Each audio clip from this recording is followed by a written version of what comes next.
about ideological subversion. That is a phrase that I'm afraid some Americans don't fully understand.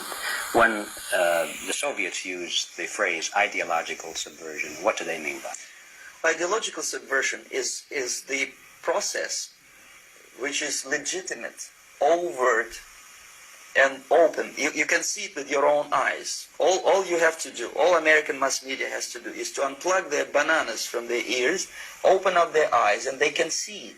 There is no mystery. There is nothing to do with espionage. I know that espionage intelligence gathering looks more romantic. It sells more deodorants through the advertising, probably. That's why your Hollywood producers are so crazy about James Bond type of thrillers.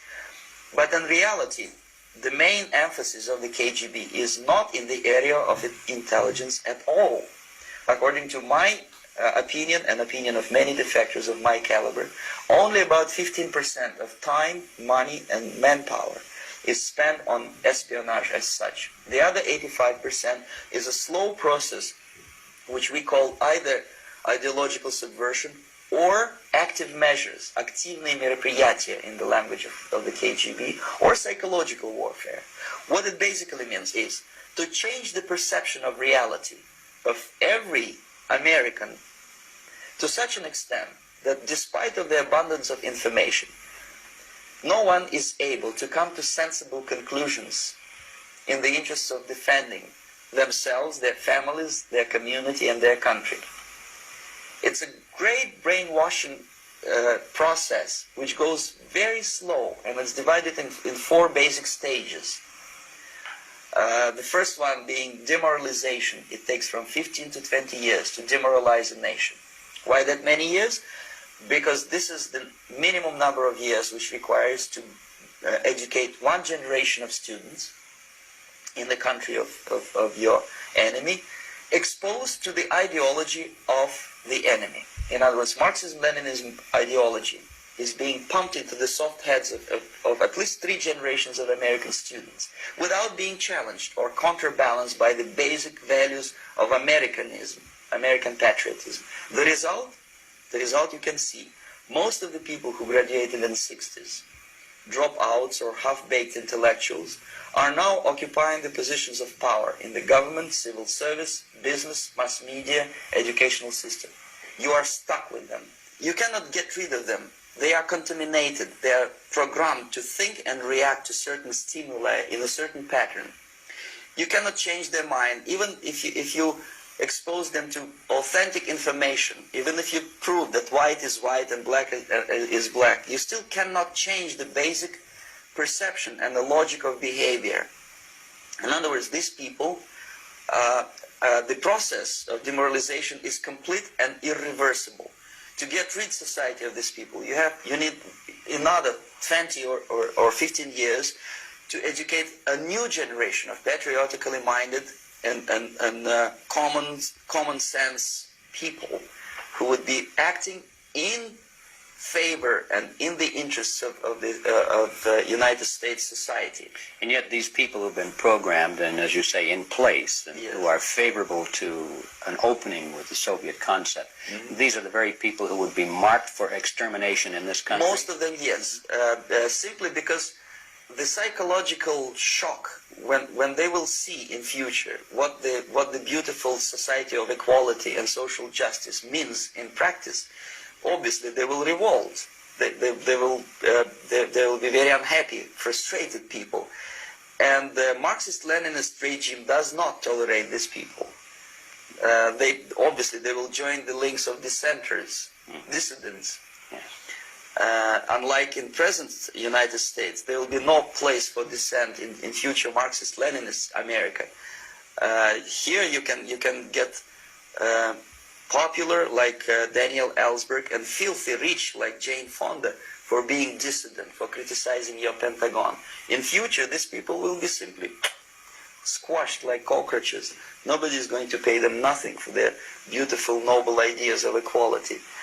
This they don't understand, and it will be a greatest shock for them, of course. The demoralization process in the United States is basically completed already. For the last 25 years, Actually, it's overfulfilled, because demoralization now reaches such areas where previously not even Comrade Andropov and all his experts would even dream of such a tremendous success. Most of it is done by Americans to Americans, thanks to lack of moral standards. As I mentioned before, exposure to true information does not matter anymore. A person who was demoralized is unable to assess true information. The facts tell nothing to him. Even if I shower him with information, with authentic proof, with documents, with pictures, even if I take him by force to the Soviet Union and show him concentration camp, he will refuse to believe it until he is going to receive a kick in his fat bottom. When a military boot crashes then he will understand, but not before that. That's the tragic of the situation of demoralization. So basically America is stuck with demoralization, and unless, even if you start right now, here, this minute, you start educating new generation of Americans, it will still take you 15 to 20 years to turn the tide of ideological perception of reality back to normalcy and patriotism. The next stage is destabilization. This time, subverter does not care about your ideas and the patterns of your consumption. Whether you eat junk food and get fat and flabby, it doesn't matter anymore. This time, and it takes only from 2 to 5 years to destabilize a nation, what matters is essentials: economy, foreign relations, defense systems.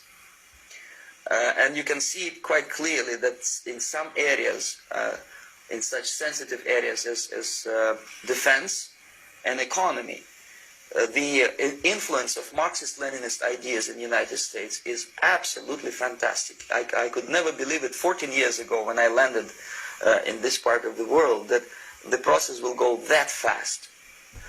The next stage, of course, is crisis. It may take only up to 6 weeks to bring a country to the verge of crisis. You can see it in Central America now. And after crisis, with a violent change of power, structure, and economy, you have so-called the period of normalization. It may last indefinitely. Normalization is a cynical expression borrowed from Soviet propaganda. When the Soviet tanks moved into Czechoslovakia in '68, Comrade Brezhnev said, "Now the situation in brotherly Czechoslovakia is normalized."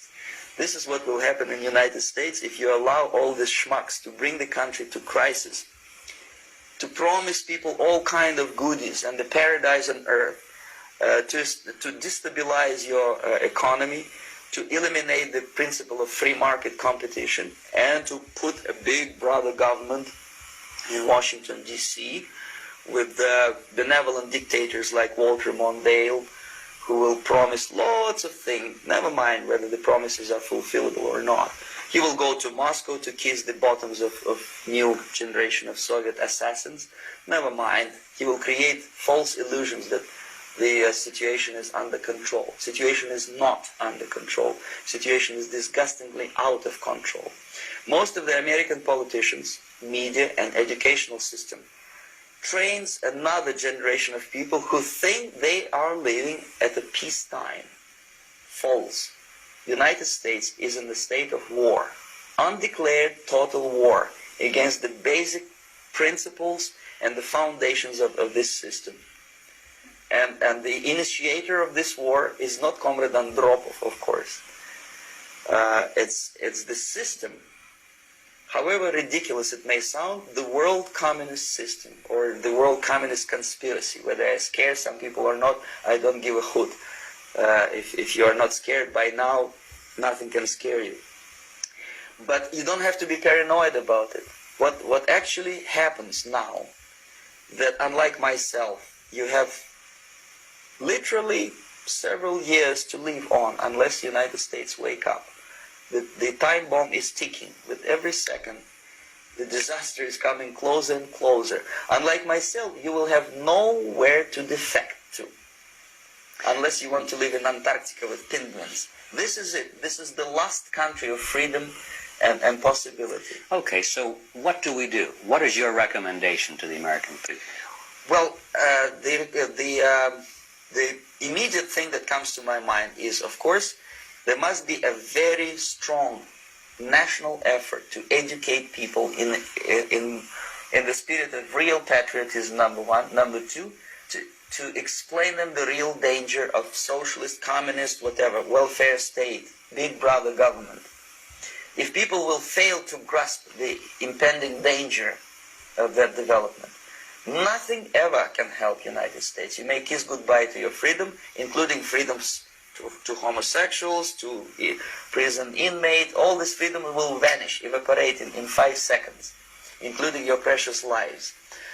The second thing, the moment at least part of the United States population is convinced that the danger is real, they have to force their government. And I'm not talking about sending letters, signing petitions, and all this beautiful, noble activity. I'm talking about forcing United States government to stop aiding communism. Because there is no other problem more burning and urgent than to stop the Soviet military-industrial complex from destroying whatever is left of the free world. And it is very easy to do. No credits, no technology, no money, no political or diplomatic recognition, and of course no such idiocy as grain deals to USSR. The Soviet people, 270 millions of Soviets, will be eternally thankful to you if you stop aiding a bunch of murderers who sit now in Kremlin and whom President Reagan respectfully calls government. They do not govern anything, least of all such complexity as the Soviet economy. So basic, two very simple, maybe too simplistic answers or solutions, but nevertheless they are the only solutions. Educate yourself, understand what's going on around you. You are not living at the time of peace. You are in a state of war, and you have precious little time to save yourself. You don't have much time, especially if you are talking about young generation. There's not much time left for convulsions to the beautiful disco music. Very soon it will go, just overnight. If we are talking about capitalists or wealthy businessmen, I think they are selling the rope on which they will hang very soon. If they don't stop, if they cannot curb their unsettled desire for profit, and if they keep on trading with the monster of the Soviet communism, they are going to hang very soon. And they will pray to be killed, but unfortunately they will be sent to Alaska probably to manage industry of slaves. It's simplistic. I know it sounds unpleasant. I know Americans don't like to listen to things which are unpleasant. But I have defected not to tell you the stories about such idiocies as microfilm, James Bond type espionage. This is garbage. You don't need any espionage anymore. I have come to talk about survival. It's a question of survival of this system. And you may ask me, what is it in for me? Survival, obviously. Because unlike, as I said, I am now in your boat. If we sing together, we'll sing beautifully together. There is no other place on this planet to defect to.